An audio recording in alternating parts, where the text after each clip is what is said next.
Angin sepau-sepau menyusup melalui celah jendela, menggoyangkan tirai putih tipis yang menggantung di dalam kamar apartemen sederhana itu.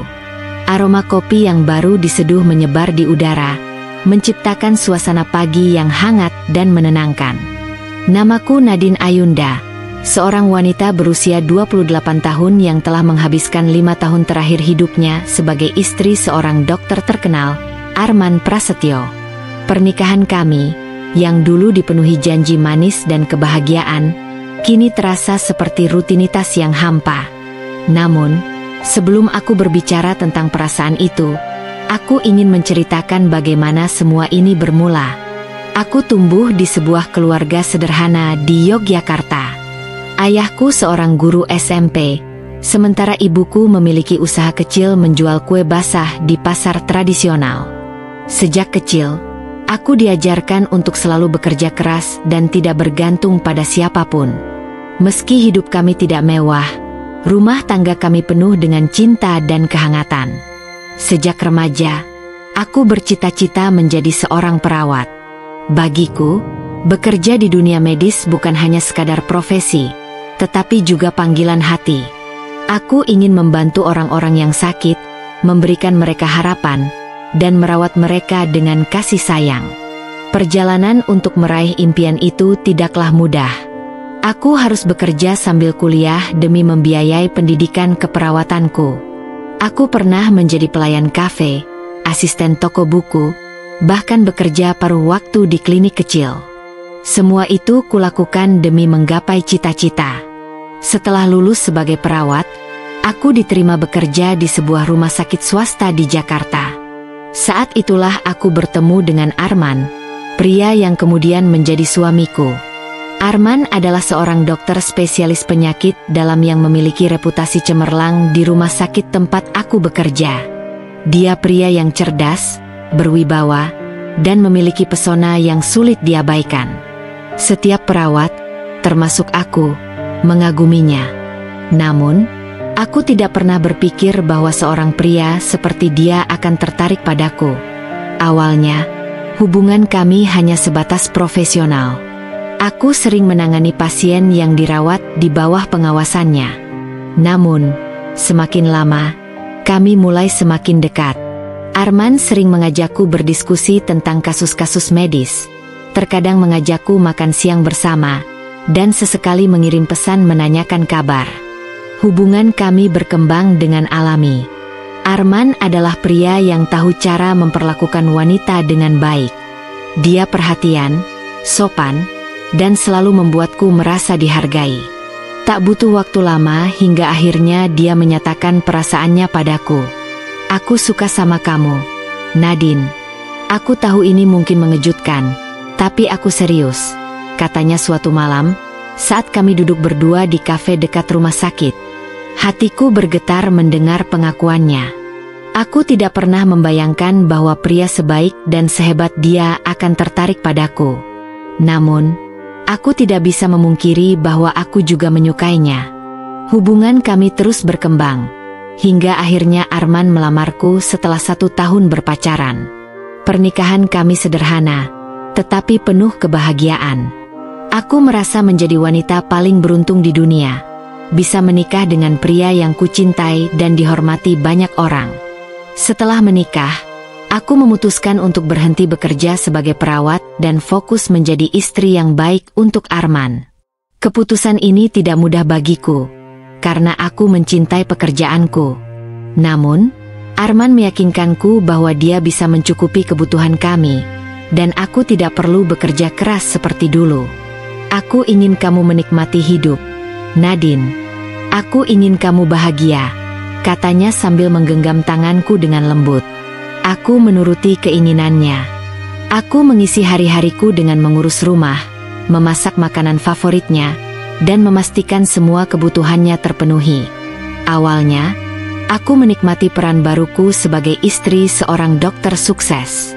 Namun, seiring waktu, aku mulai merasa ada yang hilang dalam diriku. Aku merindukan pekerjaanku. Aku merindukan perasaan puas saat bisa membantu pasien, saat melihat mereka tersenyum karena perawatan yang kuberikan. Tetapi, Setiap kali aku membicarakan hal ini dengan Arman, dia selalu mengatakan hal yang sama. Kenapa kamu harus capek-capek kerja kalau aku bisa menafkahimu? Aku tahu dia tidak bermaksud buruk. Dia hanya ingin aku hidup nyaman tanpa harus bersusah payah. Namun, tanpa sadar, perlahan-lahan aku mulai kehilangan jati diriku. Hari-hariku terasa monoton. Aku hanya menghabiskan waktu di rumah, menunggu Arman pulang dari rumah sakit. Kadang, aku merasa seperti hanya menjadi seorang istri, bukan lagi seorang individu dengan mimpi dan ambisi sendiri. Namun, aku mencoba untuk tidak terlalu memikirkannya. Aku meyakinkan diriku bahwa pernikahan ini adalah kebahagiaan yang sesungguhnya. Sampai akhirnya, aku mulai menyadari bahwa ada sesuatu yang berubah dalam diri Arman. Awalnya, perubahan itu tidak terlalu kentara. Arman mulai pulang lebih larut dari biasanya. Dia lebih sering terlihat lelah dan tidak lagi sehangat dulu. Aku mencoba memahami, mengira bahwa semua ini hanya karena tekanan pekerjaannya yang semakin berat. Namun, semakin lama, ada hal-hal kecil yang membuatku curiga. Dia sering membawa pulang aroma parfum yang tidak kukenal, sesuatu yang tidak mungkin berasal dari rumah sakit. Dia juga menjadi lebih sering memeriksa ponselnya, bahkan membawanya ke kamar mandi saat mandi. Aku mencoba menepis pikiran buruk. Aku tidak ingin menuduh tanpa bukti. Namun, hatiku mulai gelisah. Hingga pada suatu hari, aku menemukan sesuatu yang mengubah segalanya. Hari itu, saat aku sedang merapikan pakaian Arman, aku menemukan secarik kertas di sakunya. Itu adalah struk makan malam dari restoran mewah, bertanggal 2 hari lalu. Pada malam dia mengatakan bahwa dia harus lembur di rumah sakit. Hatiku berdegup kencang. Aku menatap kertas itu dengan tangan gemetar. Siapa yang menemani Arman malam itu? Dan mengapa dia harus berbohong kepadaku? Aku tidak tahu jawabannya, tetapi perasaan tidak nyaman itu mulai tumbuh di dalam dadaku. Aku tidak tahu bahwa ini adalah awal dari sesuatu yang akan menghancurkan duniaku. Dari luar, rumah tangga kami masih terlihat baik-baik saja. Arman tetap pulang ke rumah setiap malam. Kami masih duduk bersama di meja makan, dan dia masih memberikan ciuman di keningku sebelum berangkat kerja. Namun, aku tahu, ada sesuatu yang berubah. Aku tidak ingin berpikir buruk, tapi sikap Arman membuatku semakin sulit untuk mengabaikan perasaan tidak nyaman yang menggerogoti hatiku. Malam itu, aku duduk di ruang tamu, menunggu Arman pulang. Jam di dinding sudah menunjukkan pukul 11 malam, tetapi dia belum juga datang.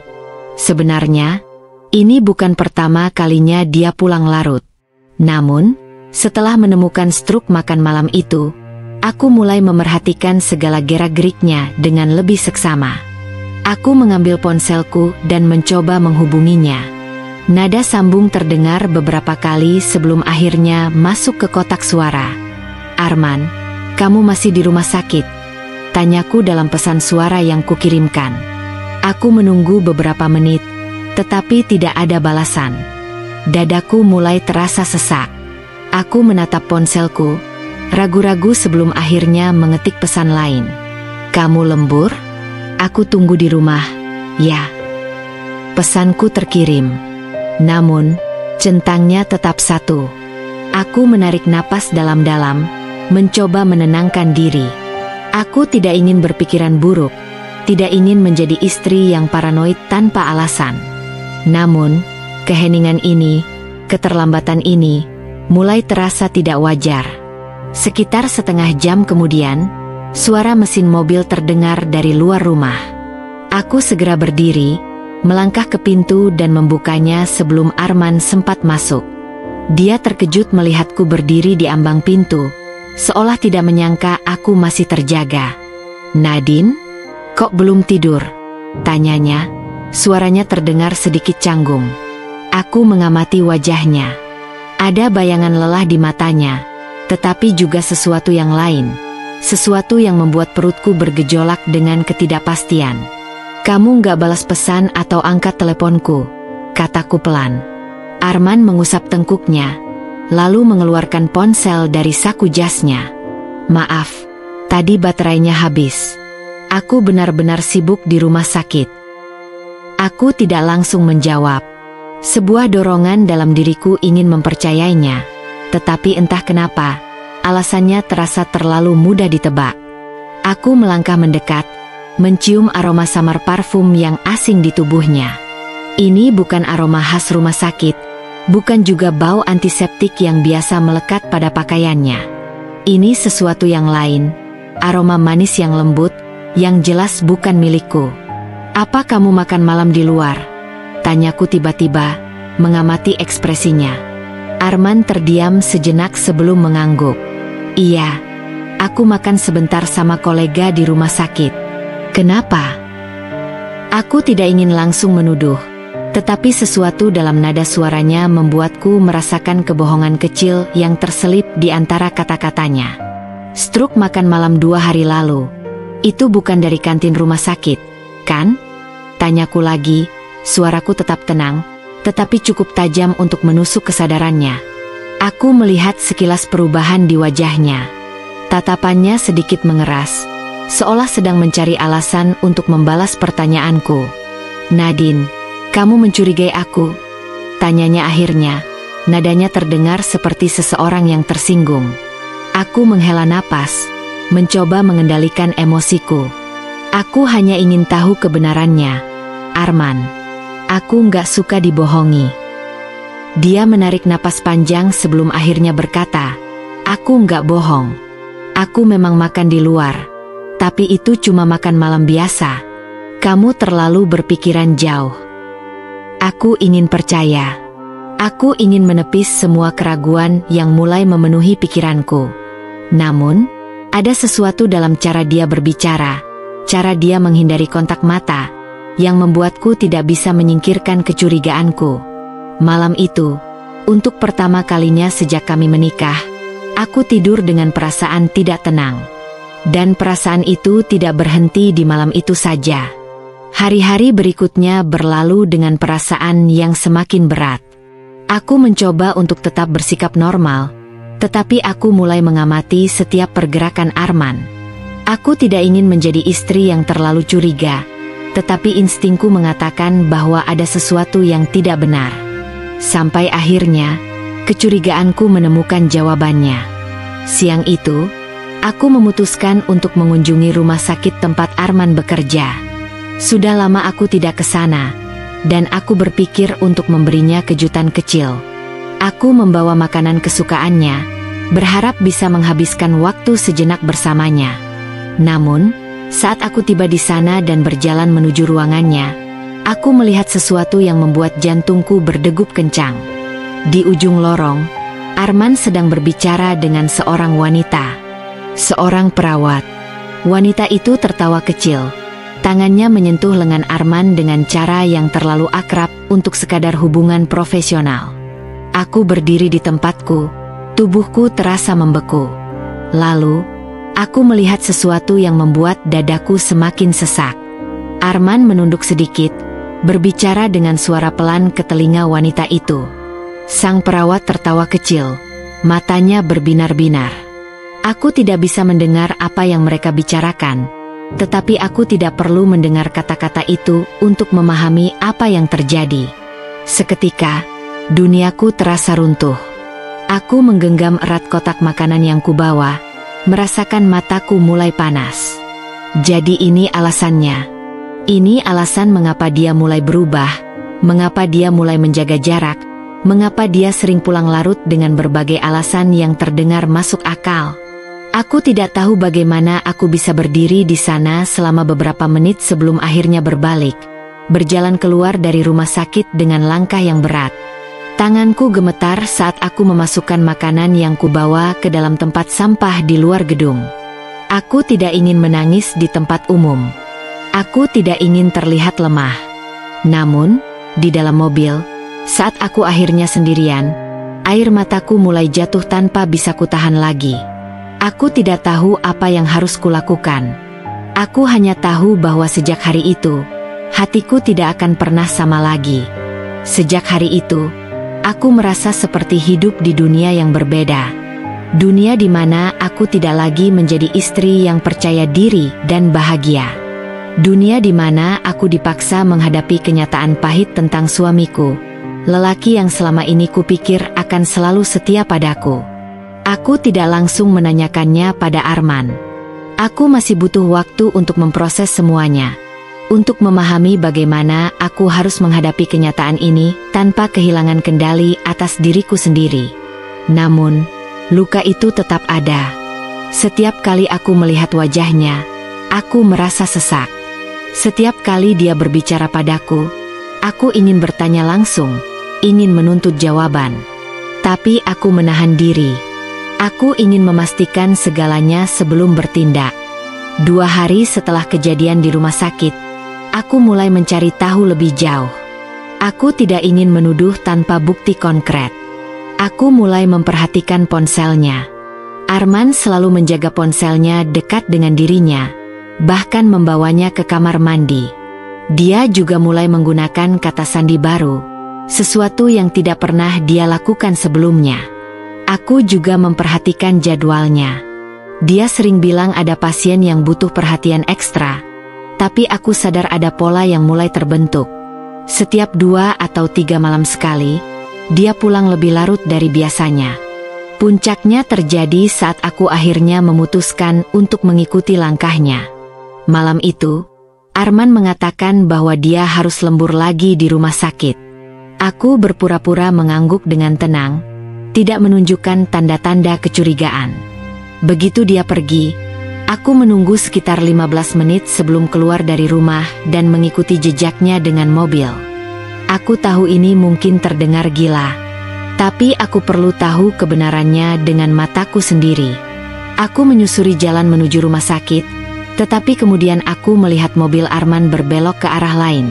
Bukan ke rumah sakit, tapi ke sebuah restoran yang cukup jauh dari pusat kota. Aku memperlambat laju mobilku, menjaga jarak agar tidak terlihat olehnya.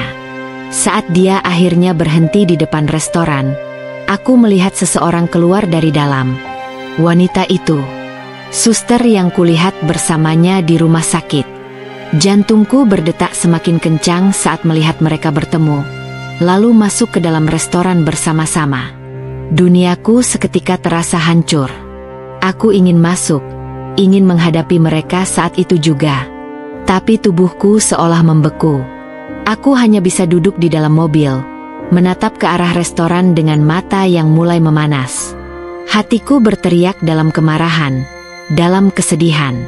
Semuanya nyata. Aku tidak lagi bisa menyangkalnya. Arman, suamiku, lelaki yang selama ini kupercayai, benar-benar mengkhianatiku. Aku tidak tahu berapa lama aku duduk di sana, membiarkan air mataku mengalir tanpa bisa ditahan. Tapi kemudian, sesuatu dalam diriku berubah. Aku tidak ingin menjadi korban. Aku tidak ingin membiarkan rasa sakit ini menghancurkanku. Jika Arman berpikir aku akan diam saja dan menerima semua ini, dia salah besar.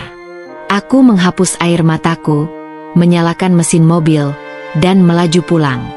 Malam itu, aku tidak menangis lagi. Sebaliknya, aku mulai berpikir. Aku mulai merancang cara untuk keluar dari situasi ini dengan kepala tegak. Aku tidak akan meratap. Aku tidak akan memohon. Aku akan menunjukkan kepada Arman bahwa aku bisa berdiri sendiri. Dan suatu hari nanti, dia akan menyesal telah mengkhianatiku. Malam itu, aku tidak tidur. Aku duduk di depan jendela kamar, menatap langit gelap yang seolah mencerminkan perasaanku. Pikiranku dipenuhi ribuan pertanyaan. Bagaimana mungkin Arman tega melakukan ini padaku? Apakah aku yang kurang? Apakah aku yang salah? Tapi seiring berjalannya waktu, aku menyadari satu hal. Tidak ada gunanya menyalahkan diri sendiri. Kesetiaan adalah pilihan, dan Arman telah memilih untuk mengkhianatiku. Itu bukan salahku. Itu adalah keputusan yang dia buat sendiri. Aku mengambil napas dalam, lalu meraih ponselku. Aku mulai mencari apartemen sewaan. Aku tidak ingin tinggal di rumah ini lagi. Rumah yang dulu terasa nyaman, kini hanya menyisakan luka dan kenangan pahit. Aku sudah memutuskan. Aku akan pergi. Keesokan paginya, aku bersikap seperti biasa. Aku masih memasak sarapan seperti biasanya, meskipun tanganku sedikit gemetar saat menuangkan teh ke dalam cangkir. Arman turun dari kamar dengan wajah lelah. Aku tahu dia pulang larut malam, mungkin setelah menghabiskan waktu dengan wanita itu. Dia tersenyum padaku seolah tidak ada yang terjadi. Pagi, Nadine. Aku hanya mengangguk pelan. Arman tidak curiga sama sekali. Dia sibuk dengan ponselnya, sesekali mengetik sesuatu dengan cepat. Aku bertanya-tanya, apakah dia sedang mengirim pesan pada wanita itu? Aku menghela napas, berusaha menahan emosi. Aku tidak boleh meledak sekarang. Setelah sarapan, aku pergi ke kantor seperti biasa. Namun, bukannya fokus bekerja, aku mulai mencari kontrakan yang sesuai dengan kebutuhanku. Aku ingin tempat yang cukup jauh dari rumah ini, tempat di mana aku bisa memulai hidup baru tanpa bayang-bayang Arman. Siang harinya, aku menemukan satu apartemen yang cocok. Tidak terlalu besar, tapi nyaman. Aku langsung menghubungi pemiliknya dan mengatur pertemuan sore itu. Aku tahu ini keputusan yang cepat, tapi aku tidak ingin menunda lebih lama. Aku harus keluar dari pernikahan ini sebelum aku semakin hancur. Malamnya, saat Arman pulang, aku sudah mengemas beberapa barang yang paling penting. Aku sengaja melakukannya ketika dia tidak ada di rumah agar tidak perlu menghadapi pertanyaannya lebih awal. Namun, saat aku memasukkan koper ke dalam bagasi mobil, Arman tiba-tiba masuk ke garasi. Dia menatapku dengan dahi berkerut. "Nadine, kamu mau kemana?" Aku menoleh perlahan, menatapnya tanpa ekspresi. "Aku pergi." Wajahnya berubah. "Apa maksudmu? Pergi kemana?" Aku menutup bagasi dengan tenang. "Aku akan keluar dari rumah ini, Arman. Aku tidak bisa terus berpura-pura bahwa semuanya baik-baik saja." Dia tampak kebingungan. "Nadine, tunggu. Kita bisa bicara." Aku tersenyum miris. "Bicara? Untuk apa?" Aku sudah melihat semuanya dengan mataku sendiri. "Arman, aku tahu kamu selingkuh." Dia terdiam. Mulutnya terbuka seolah ingin menyangkal, tapi tidak ada kata-kata yang keluar. Aku menggeleng pelan. "Tidak perlu berbohong lagi. Aku sudah melihatmu bersama wanita itu. Aku sudah tahu semuanya." Arman menatapku dengan tatapan yang sulit diartikan. Ada keterkejutan, ada ketakutan, tapi juga ada sesuatu yang lain, sesuatu yang mirip dengan rasa bersalah. "Nadine, aku bisa menjelaskan," katanya akhirnya. Aku tertawa kecil, tapi tawa itu penuh kepahitan. "Menjelaskan apa? Menjelaskan kenapa kamu memilih menghancurkan pernikahan kita? Menjelaskan kenapa kamu mengkhianatiku?" Dia mendekat, mencoba menggenggam tanganku, tapi aku mundur selangkah. "Jangan sentuh aku." Arman mengusap wajahnya, tampak frustrasi. Aku tidak tahu harus bilang apa. Aku menatapnya dalam-dalam. "Kamu tidak perlu bilang apa-apa, Arman. Aku sudah tahu segalanya. Dan aku sudah memutuskan. Aku pergi." Dia menggeleng cepat. "Tunggu, Nadine. Kita bisa membicarakan ini. Jangan buat keputusan gegabah." Aku menatapnya tajam. "Kamu pikir aku gegabah? Kamu pikir aku tidak memikirkannya?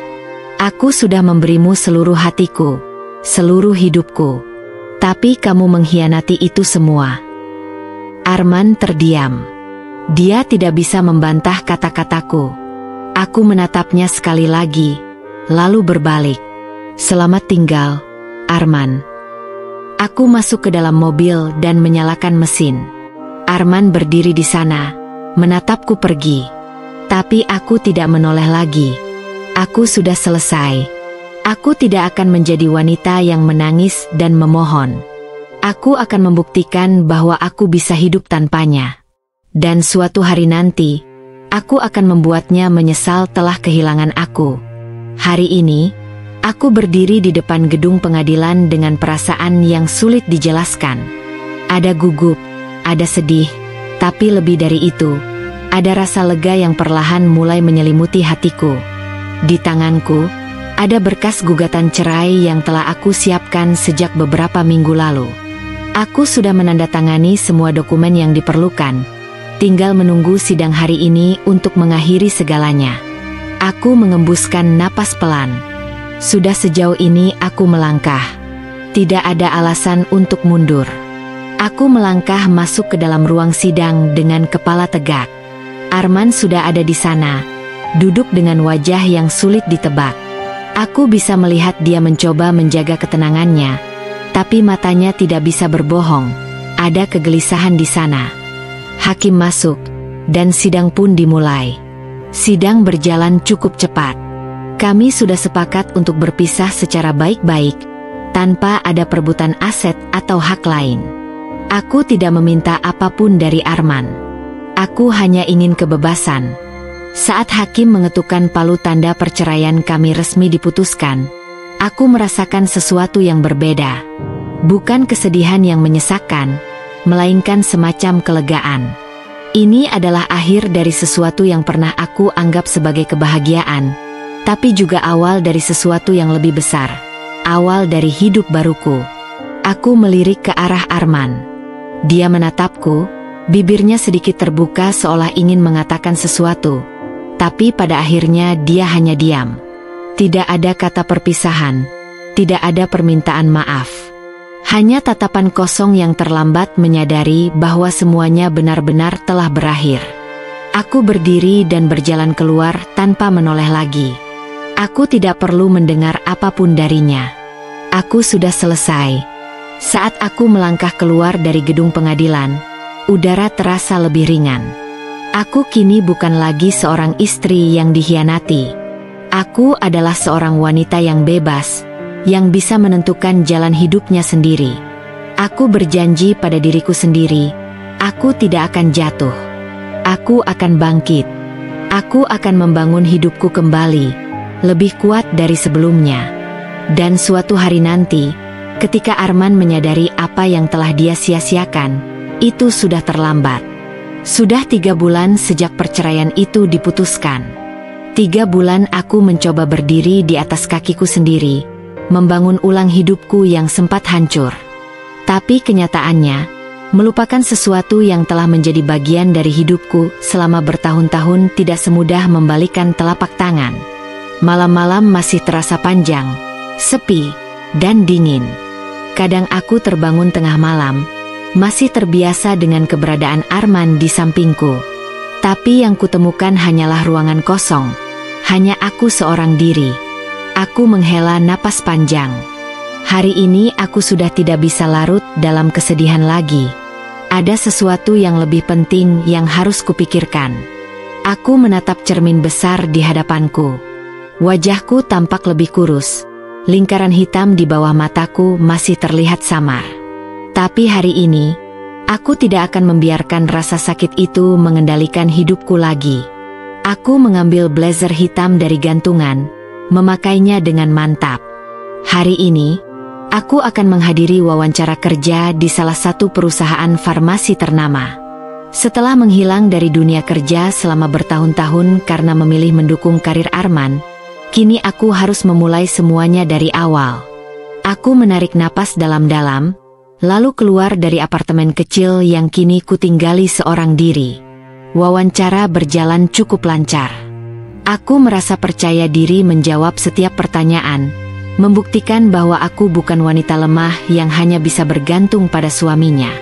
Saat aku keluar dari gedung itu dengan perasaan lega, aku tiba-tiba mendengar seseorang memanggil namaku. Nadine. Aku berhenti. Suara itu terlalu familiar. Saat aku menoleh, jantungku terasa seperti diremas. Arman berdiri di sana, mengenakan jas putih kebanggaannya. Pria itu masih terlihat sama seperti terakhir kali aku melihatnya. Tapi ada sesuatu di matanya yang berbeda. "Kamu ngapain di sini?" tanyaku dingin. Dia tampak sedikit terkejut dengan nada suaraku. Aku baru dari rumah sakit dekat sini. Aku nggak sengaja lihat kamu tadi." Aku hanya mengangguk tanpa niat memperpanjang percakapan. Tapi saat aku hendak melangkah pergi, dia tiba-tiba berbicara lagi. "Nadine, apa kita bisa bicara sebentar?" Aku menegang. "Apa lagi yang mau dibicarakan?" tanyaku tajam. Arman menggigit bibirnya, ragu-ragu. "Aku cuma pengen tahu, apa kamu baik-baik saja?" Aku tertawa sinis. "Terlambat untuk peduli, Arman. Aku baik-baik saja, jauh lebih baik sejak kita berpisah." Dia tampak seperti ingin mengatakan sesuatu, tapi aku tidak memberinya kesempatan. Aku melangkah melewatinya tanpa menoleh lagi. Aku tidak butuh belas kasihan dari pria yang mengkhianatiku. Malam harinya, aku duduk di meja makan sambil memeriksa email. Ada satu email masuk dari perusahaan yang tadi kualami wawancaranya. Aku menahan napas sebelum membukanya. "Selamat, Anda diterima bekerja sebagai manajer riset di perusahaan kami. Kami sangat terkesan dengan latar belakang Anda dan berharap Anda dapat segera bergabung dengan tim kami." Tanganku bergetar sedikit. Aku berhasil. Aku akan memulai hidup baru. Namun kebahagiaan itu tidak bertahan lama. Saat aku meletakkan ponsel, sebuah pesan masuk. Dari nomor tak dikenal. "Nadine, aku harus bicara denganmu. Ada sesuatu yang harus kamu tahu tentang Arman dan suster itu." Darahku berdesir. Tanganku gemetar saat membalas pesan itu. "Siapa ini?" 3 titik menandakan orang itu sedang mengetik. Lalu balasan itu masuk. "Aku adalah orang yang tahu betul siapa pria yang dulu kamu nikahi. Aku tahu sesuatu yang mungkin bisa membuatmu membalas dendam." Aku menatap layar ponsel dengan jantung berdebar. Ada sesuatu yang belum selesai, dan aku harus mengetahuinya. Mataku masih terpaku pada layar ponsel, membaca pesan itu berulang kali. Ada sesuatu yang harus aku tahu tentang Arman dan suster itu? Aku menggigit bibir. Hatiku berdebar keras. "Aku adalah orang yang tahu betul siapa pria yang dulu kamu nikahi. Aku tahu sesuatu yang mungkin bisa membuatmu membalas dendam." Dendam. Kata itu terasa panas di dadaku. Jari-jariku bergerak dengan cepat di atas layar. "Siapa kamu? Apa yang kamu tahu?" Pesanku terkirim, tapi tidak langsung mendapat balasan. Aku menggenggam ponsel erat, menunggu. Rasa penasaran bercampur dengan ketakutan. Apa yang sebenarnya terjadi di balik perselingkuhan Arman? Apa ada sesuatu yang selama ini tidak aku ketahui? Layar ponsel akhirnya menyala kembali. Aku bisa bicara langsung. "Kita bertemu besok. Ada banyak hal yang perlu kamu dengar." Aku menghela napas panjang, berpikir keras. Ini bisa jadi jebakan, atau hanya seseorang yang ingin mempermainkanku. Tapi instingku mengatakan bahwa ada sesuatu di sini, sesuatu yang benar-benar ingin aku ketahui. Di mana kita bisa bertemu? Keesokan harinya, aku duduk di sebuah kafe dengan secangkir kopi di depan meja. Aku memilih tempat di sudut, lebih tersembunyi dari pandangan orang lain. 15 menit kemudian, seorang wanita masuk. Dia mengenakan dress biru tua sederhana, rambutnya diikat rapi. Wajahnya tampak familiar meski aku tidak yakin di mana pernah melihatnya sebelumnya. Dia berjalan ke arahku, lalu duduk di kursi di depanku. "Nadine?" tanyanya pelan. Aku mengangguk. "Kamu yang mengirim pesan itu?" Dia tersenyum kecil. "Iya, aku Rina."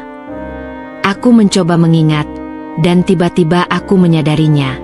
Rina adalah salah satu perawat di rumah sakit tempat Arman bekerja. Aku pernah melihatnya beberapa kali saat masih berstatus istri dokter itu. Aku tahu kamu pasti bertanya-tanya kenapa aku menghubungimu, katanya, suaranya terdengar penuh kehati-hatian. Aku ingin tahu apa yang sebenarnya terjadi, jawabku tegas. Rina menghela napas panjang sebelum berbicara, dan kata-katanya membuat jantungku mencelos. Arman tidak hanya berselingkuh dengan suster itu. Dia sudah merencanakan untuk meninggalkanmu jauh sebelum kamu tahu tentang mereka. Aku menegang. Apa maksudmu?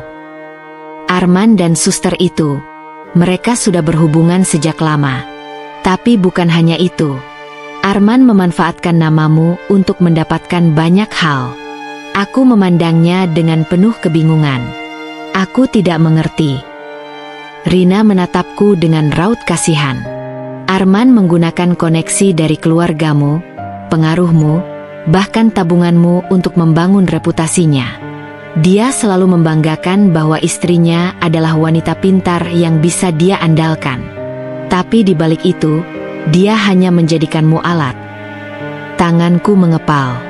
Setelah karirnya stabil, dia mulai menjalin hubungan dengan suster itu. Banyak yang tahu, tapi tidak ada yang berani bicara. Aku salah satu yang tahu, tapi aku takut dulu. Aku minta maaf, Nadine. Mataku terasa panas. Aku sudah tahu Arman mengkhianatiku. Tapi mendengar ini semua dari sudut pandang orang lain membuat semuanya terasa lebih menyakitkan.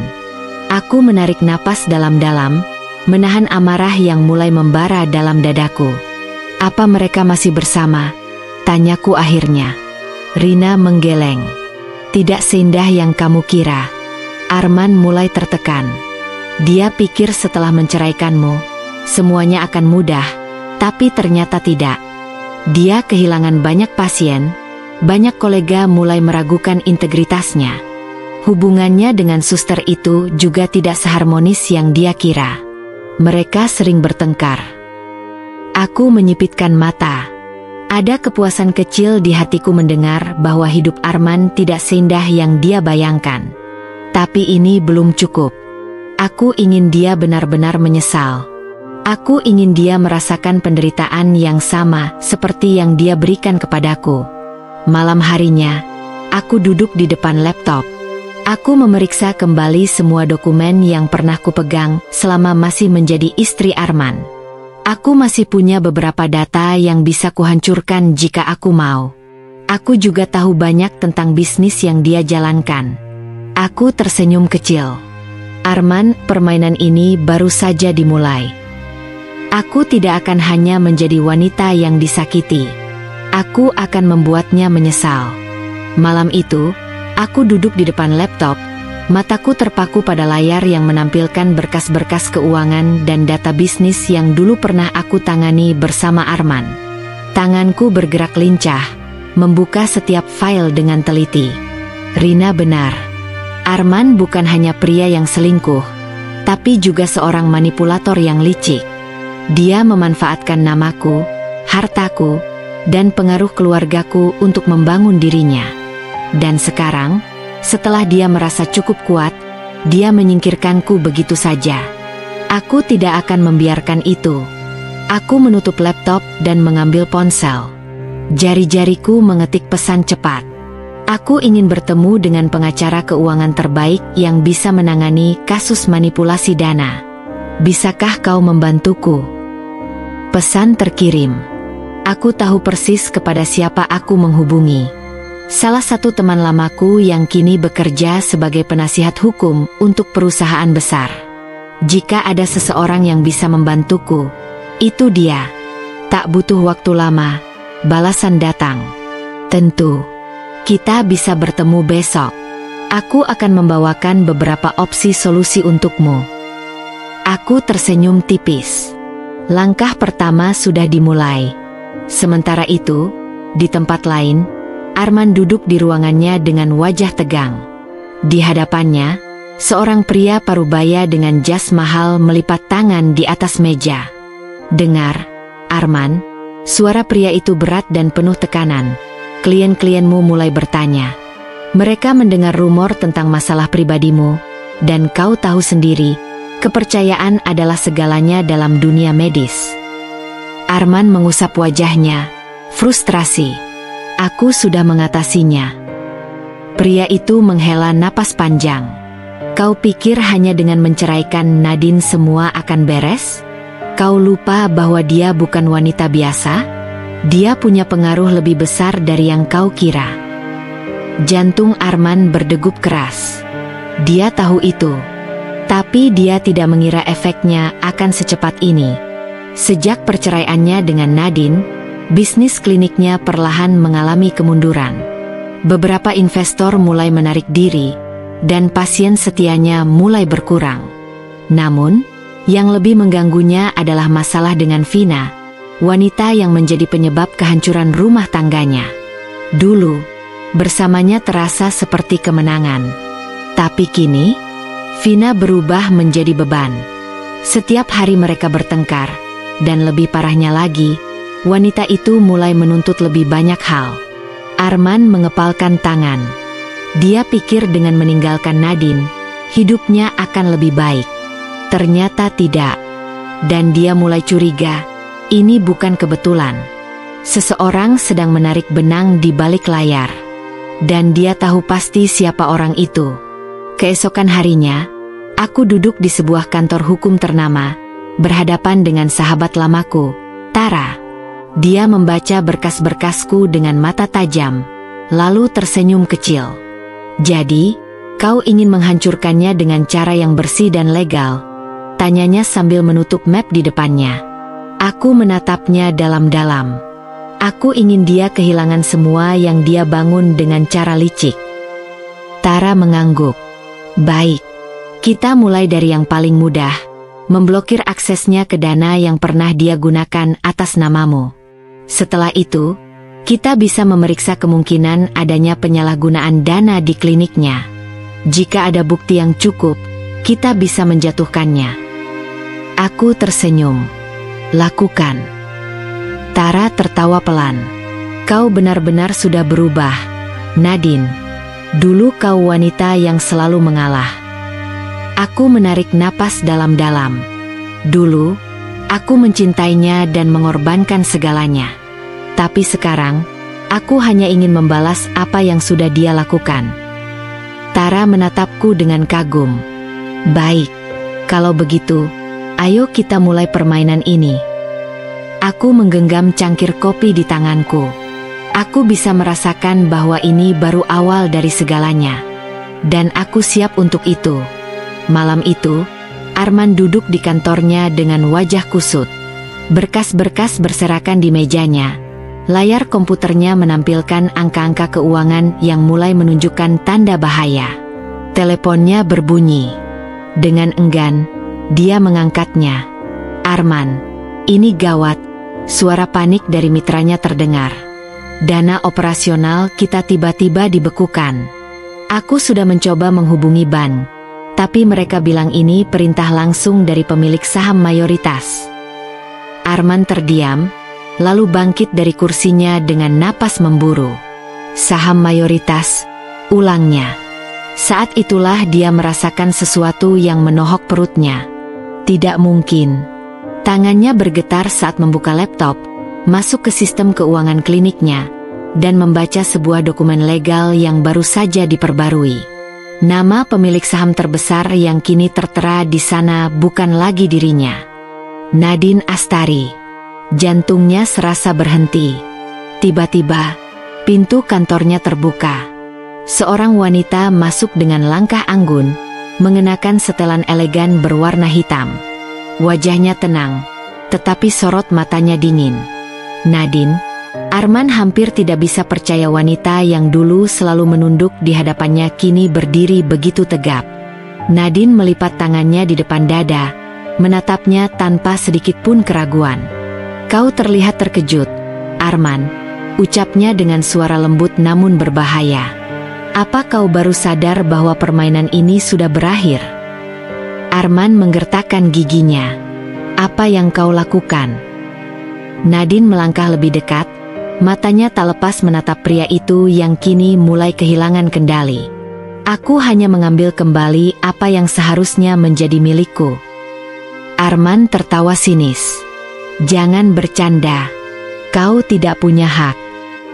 Saham mayoritas klinik ini atas namaku sejak awal, potong Nadine tajam. Aku hanya tinggal mengambilnya kembali. Arman terdiam, keringat dingin mulai mengalir di pelipisnya. Aku juga sudah berbicara dengan beberapa investor. Nadine melanjutkan dengan nada santai.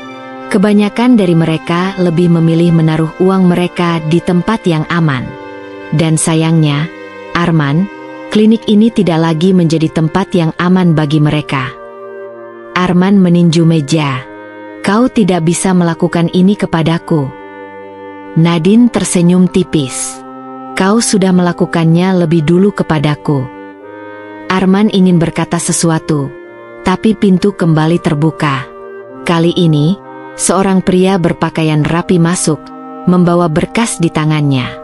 Tuan Arman, katanya dengan nada profesional, berdasarkan keputusan rapat dewan, Anda resmi dicopot dari jabatan direktur utama. Arman menoleh cepat ke arah Nadine, matanya menyala penuh amarah. Kau merencanakan ini.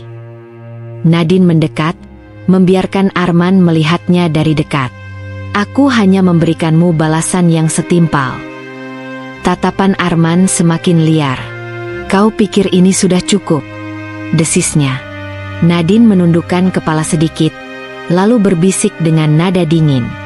Oh, Arman, ini baru permulaan. Tanpa menoleh lagi, Nadine berbalik dan melangkah keluar dari ruangan, meninggalkan Arman yang kini berdiri di ambang kehancuran.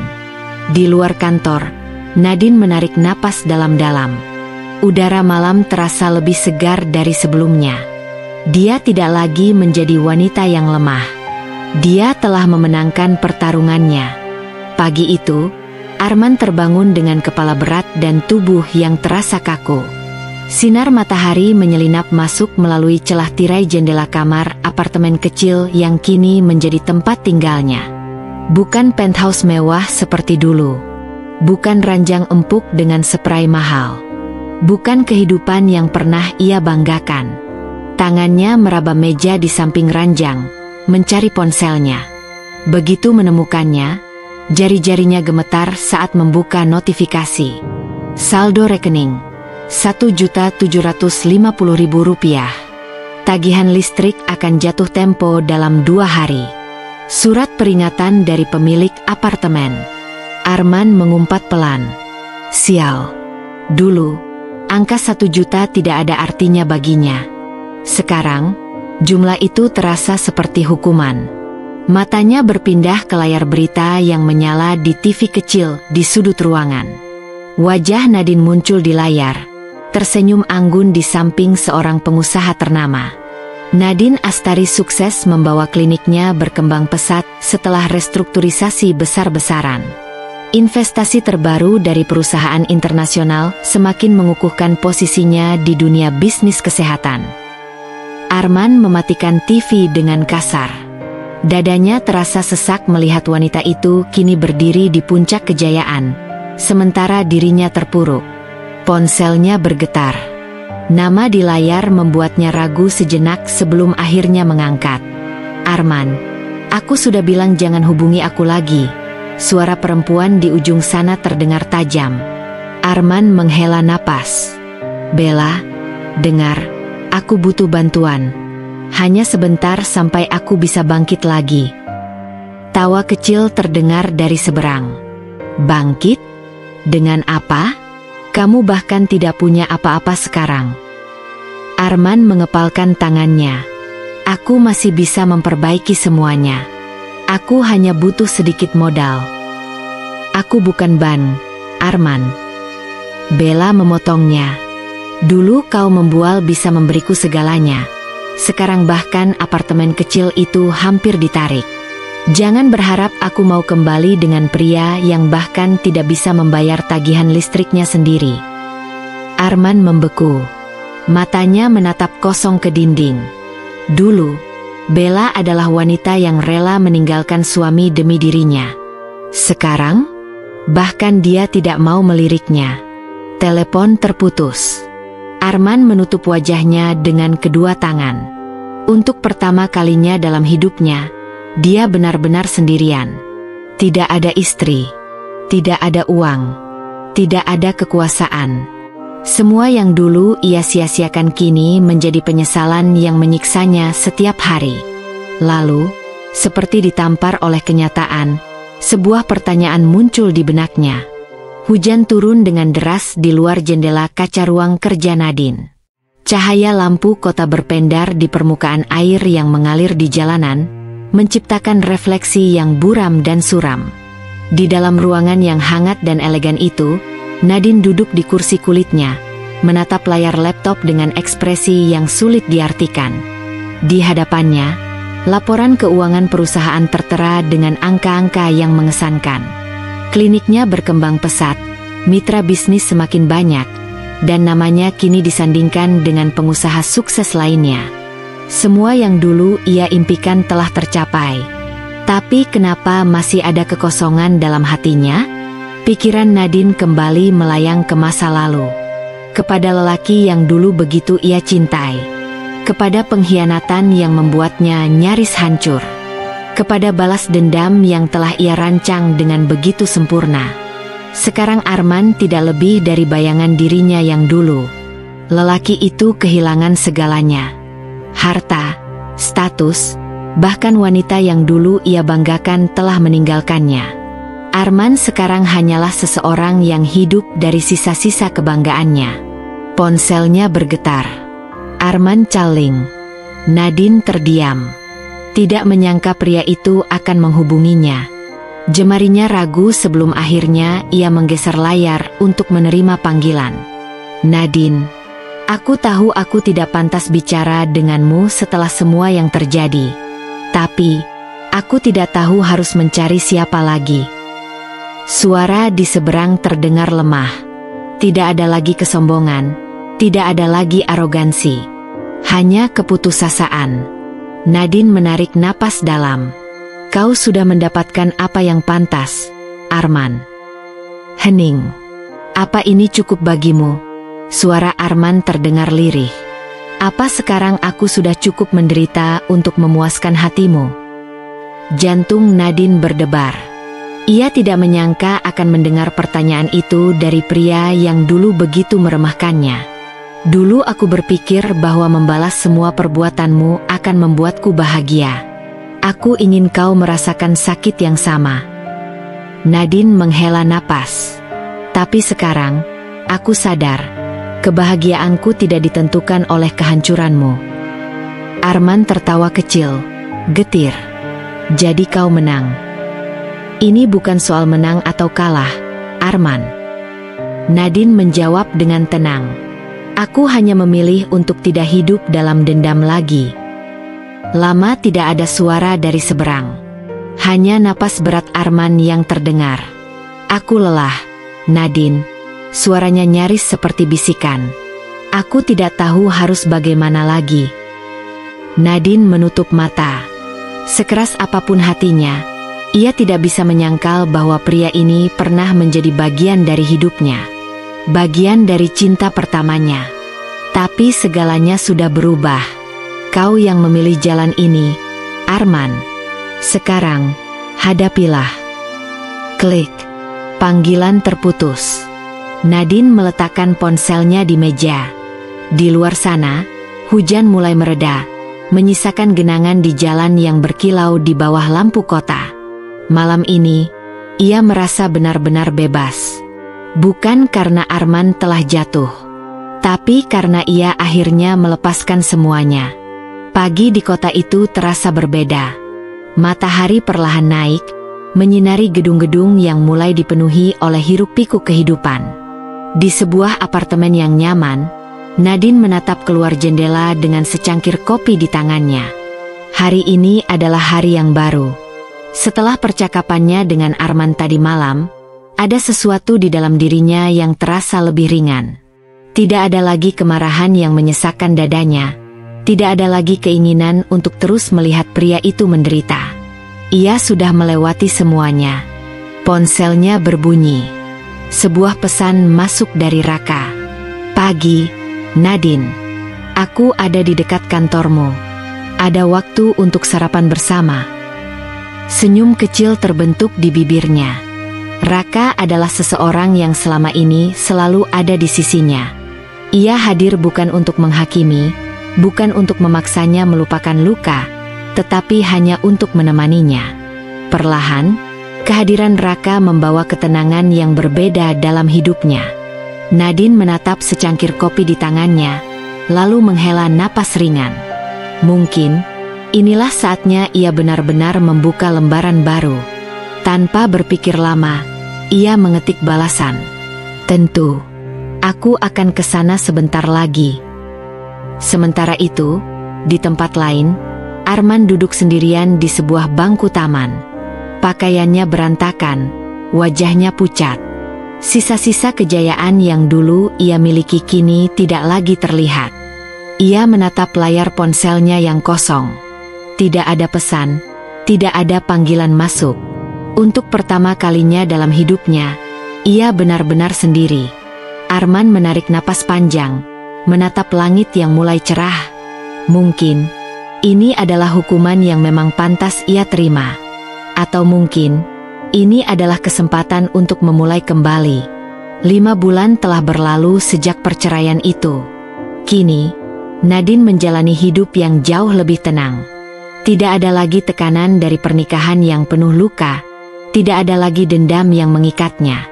Ia kini fokus pada karirnya, membangun bisnis kecil di bidang desain interior yang sudah lama menjadi impiannya.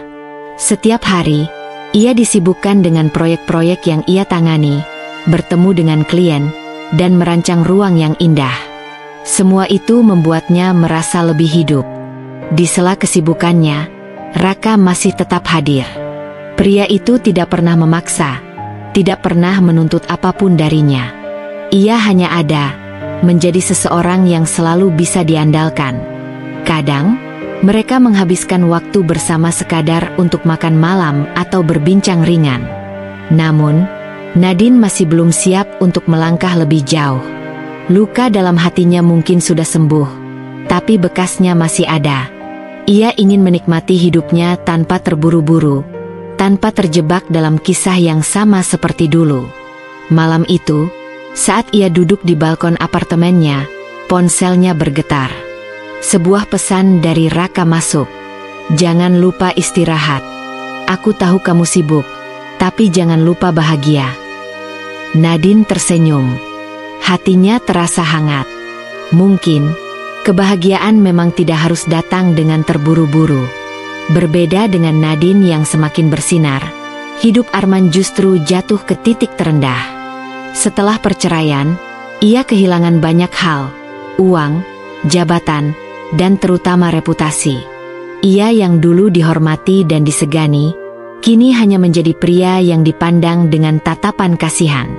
Bisnisnya mengalami kerugian besar setelah beberapa investor menarik diri. Rumah mewah yang dulu ia tinggali bersama Nadine harus dijual untuk menutup utang-utangnya. Kini, ia tinggal di sebuah apartemen kecil di pinggiran kota, jauh dari kehidupan mewah yang dulu ia banggakan. Setiap malam, ia menyesali keputusan-keputusan buruknya. Ia mencoba menghubungi Nadia, wanita yang dulu menjadi penyebab kehancuran rumah tangganya. Namun, pesan-pesannya hanya diabaikan. Wanita itu sudah pergi setelah tahu Arman tidak lagi memiliki apa-apa. Kesepian mulai menghantui. Tidak ada lagi orang yang benar-benar peduli padanya. Tidak ada yang menanyakan kabarnya. Tidak ada yang mau mendengar keluh kesahnya. Pada suatu malam, Arman duduk sendirian di dalam apartemennya yang gelap. Ia menatap pantulan dirinya di cermin. Untuk pertama kalinya, ia benar-benar melihat apa yang telah ia lakukan pada dirinya sendiri. Dulu, ia begitu percaya diri. Ia pikir ia bisa memiliki segalanya, kekayaan, kekuasaan, bahkan cinta dari 2 wanita sekaligus. Tapi nyatanya, kini ia bahkan kehilangan dirinya sendiri. Dengan napas berat, Arman menutup matanya. Ia harus memilih, tetap terjebak dalam penyesalan atau bangkit dan menata hidupnya kembali. Tapi apakah itu mungkin? Ia tidak tahu. Nadine dan Arman kini berada di dua jalan yang berbeda. Nadine berjalan menuju masa depan yang lebih cerah, sementara Arman harus menghadapi kehancuran yang ia buat sendiri. Namun, satu hal yang pasti, hidup selalu berjalan. Dan setiap orang, cepat atau lambat, harus menentukan kemana mereka akan melangkah. 2 tahun berlalu sejak perceraiannya dengan Arman. Selama itu, hidup Nadine mengalami banyak perubahan. Bisnis desain interiornya berkembang pesat, menjadikannya seorang wanita mandiri yang tidak lagi terjebak dalam bayang-bayang masa lalu. Ia telah memaafkan segalanya, bukan untuk Arman, tetapi untuk dirinya sendiri. Dendam dan luka yang dulu membebaninya kini telah ia lepaskan. Pagi itu, ia duduk di sebuah kafe dengan secangkir kopi hangat di tangannya. Raka duduk di hadapannya, menatapnya dengan senyum hangat. "Kamu terlihat lebih bahagia sekarang," ucap Raka, matanya penuh ketulusan. Nadine mengangguk. "Karena aku akhirnya sadar bahwa kebahagiaan itu bukan datang dari seseorang, tapi dari diriku sendiri." Raka tersenyum kecil, lalu menghela napas pelan. "Kalau begitu, bolehkah aku menjadi bagian dari kebahagiaanmu?" Nadine terdiam. Hatinya bergetar, tapi kali ini bukan karena takut. Ia tahu, Raka bukan Arman. Pria itu tidak datang untuk mengendalikan hidupnya, melainkan ingin berjalan bersamanya. Nadine tersenyum. "Aku belum tahu ke depannya akan seperti apa. Tapi, mungkin kita bisa mencobanya, pelan-pelan." Raka tertawa kecil. "Aku tidak keberatan menunggu selama yang kamu butuhkan." Dan di sana, di bawah sinar matahari pagi yang hangat, Nadine merasa bahwa hidupnya akhirnya menemukan titik terang yang baru. Di sisi lain kota, Arman kini hidup dengan cara yang sangat berbeda dari sebelumnya. Setelah kehilangan segalanya, ia akhirnya menyadari bahwa satu-satunya cara untuk bertahan adalah dengan memulai dari awal. Ia bekerja sebagai karyawan biasa di sebuah perusahaan kecil. Tidak ada lagi kemewahan, tidak ada lagi gengsi. Tapi setidaknya, ia belajar arti dari kerja keras. Sore itu, ia berjalan pulang ke apartemennya. Langkahnya lambat, pikirannya penuh dengan masa lalu. Ia telah menyakiti banyak orang, terutama Nadine. Ia pernah berpikir untuk menemuinya, meminta maaf, mencoba memperbaiki segalanya. Tapi apa gunanya? Nadine sudah bahagia. Kehidupan mereka sudah berjalan ke arah yang berbeda. Saat melewati sebuah taman, Arman melihat sepasang kekasih sedang tertawa bersama di bangku kayu. Seketika, dadanya terasa kosong. Ia pernah memiliki itu, cinta yang tulus. Tapi ia menghancurkannya dengan tangannya sendiri. Mungkin inilah takdirnya. Hidup dengan penyesalan, tapi belajar darinya. Arman menghela napas panjang, lalu melanjutkan langkahnya. Tidak ada gunanya terus menoleh ke belakang. Sekarang, yang bisa ia lakukan hanyalah melangkah ke depan, seberat apapun jalannya. Nadine dan Arman kini menjalani kehidupan yang berbeda. Yang satu belajar mencintai diri sendiri, sementara yang lain belajar dari kesalahannya. Mereka tidak lagi menjadi bagian dari satu sama lain, tapi cerita mereka akan selalu menjadi bagian dari perjalanan hidup masing-masing. Karena dalam hidup, tidak semua kisah cinta harus berakhir dengan bersama. Kadang, perpisahan justru menjadi jalan untuk menemukan kebahagiaan yang sesungguhnya. Dan pada akhirnya, semua orang berhak mendapatkan kesempatan kedua, baik untuk mencintai orang lain, atau untuk menemukan dirinya sendiri. Kisah ini mengajarkan kita bahwa tidak semua perpisahan adalah akhir yang buruk. Terkadang, perpisahan justru menjadi awal dari perjalanan baru yang lebih baik. Ketika seseorang mengkhianati atau menyakiti kita, bukan berarti hidup kita berhenti di sana. Luka memang meninggalkan bekas, tapi dari sanalah kita belajar menjadi lebih kuat, lebih bijak, dan lebih mencintai diri sendiri. Jangan takut untuk melepaskan sesuatu yang tidak lagi membuatmu bahagia. Karena kebahagiaan sejati tidak bergantung pada orang lain, tetapi pada bagaimana kita memperlakukan diri kita sendiri. Dan ingatlah, karma bekerja dengan caranya sendiri. Kita tidak perlu membalas dendam, karena kehidupan selalu memiliki cara untuk menyeimbangkan segalanya. Yang terpenting, fokuslah untuk membangun kehidupan yang lebih baik dan lebih bahagia. Terima kasih sudah mengikuti cerita ini hingga akhir. Semoga kisah ini bisa menginspirasi, menguatkan, dan memberikan perspektif baru bagi kalian yang sedang menghadapi ujian dalam hidup. Sampai jumpa di cerita berikutnya. Salam hangat, dan tetaplah percaya bahwa setiap akhir adalah awal dari sesuatu yang lebih indah.